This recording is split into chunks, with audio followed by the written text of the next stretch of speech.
নদিয়ার সীমান্তবর্তী গেদের পর এবার ইডির হানা চাকদায়। বিশাল সংখ্যক কেন্দ্রীয় বাহিনীর সাথে নিয়ে 4 সদস্যের ইডি আধিকারিক এদিন চাকদার দুলাল হালদারের বাড়িতে তল্লাশি চালায়। মূলত অনুপ্রবেশকারী এবং জাল পাসপোর্ট কাণ্ডের কিনারা করতে ইতিমধ্যেই রাজ্যের বিভিন্ন প্রান্তে ইডি আধিকারিকেরা হানা দিচ্ছে।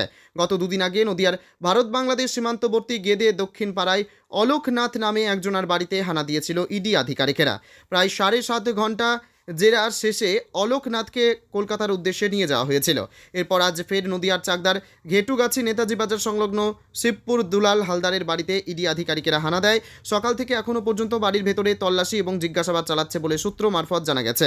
স্থানীয় সূত্রে খবর, এলাকায় পরিচিত নাম এই দুলাল হালদার। তিনি চাষবাস করেন, কিন্তু সকাল 6টা নাগাদ তার বাড়ির সামনে প্রায় 3টে গাড়ি এসে দাঁড়ায়। সারা বাড়ি ঘিরে ফেলে কেন্দ্রীয় বাহিনী। এরপরেই 4 জন ইডি আধিকারিক বাড়ির ভেতরে ঢুকে তল্লাশি এবং জিজ্ঞাসাবাদ শুরু করেছে ইডি আধিকারিকেরা। বাড়িতে যাওয়ার পর অসুস্থ হয়ে পড়েন দুলাল বাবুর স্ত্রী। তাকে চিকিৎসার জন্য নিয়ে যাওয়া হয় চাকদা স্টেট জেনারেল হাসপাতালে। কাকার নাম কি তোমার? ওয়াসিম মন্ডল। ও বাড়ি কোথায়? শিবপুর। শিবপুর। এই যে কার বাড়িতে এই যে কেন্দ্রীয় বাহিনী এরা এসছে কখন? এই দুলালের বাড়িতে।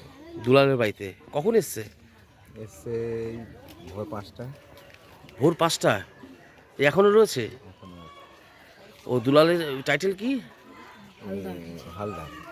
ও কি করে? পাসপোর্টের কাজ করে নাকি? পাসপোর্টের কাজ করে। পাসপোর্টের কাজ করে? কবে থেকে করে তাও? ও অনেকদিন ধরে করে। অনেকদিন ধরে পাসপোর্টের কাজ করে। ও ভোর 5টা থেকে এসে এরা রয়েছে। ওর বউকে অসুস্থ হয়ে গেছে শুনেছো? এই গরু অনেকটা অসুস্থ হয়েছে। হাসপাতালে নিয়ে গেছে। হাসপাতালে নিয়ে গেছে। ওনার আবার একটু শরীর খারাপ, ওনারা একবার জেরা করলে ওনার আবার একটুখানি স্ট্রোক মতন হয়েছিল। মানে সকাল থেকেই রয়েছে না? গ্রাম এটা সবাই মিলে। এই কখন পুলিশ এসছে এই বাড়িতে? খুব সকালে আমরা মানে ঘুম থেকে উঠে শুনছি যে এসছে। এই বাড়িওয়ালার নাম কি? দুলাল। দুলাল কি?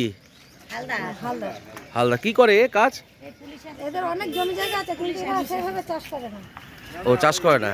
না, সব লোকে করে, পাসপোর্টের কাজ করে। ও এই জন্য পাসপোর্টের কাজ করে বলে কি এসছে?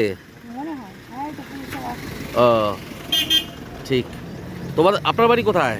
আমার তো পাশেই বাড়ি। পাশেই বাড়ি। সকাল থেকেই রয়েছে? হ্যাঁ, সকাল থেকেই আছে। আর ওই বউটা শরীর খারাপ করেছে বলে হসপিটালে দিতে গেছে। এখন আবার ঠিক আছে। আপনার নাম কি? আমার নাম মালেকা মণ্ডল। হ্যাঁ, মালেকা মণ্ডল। আচ্ছা।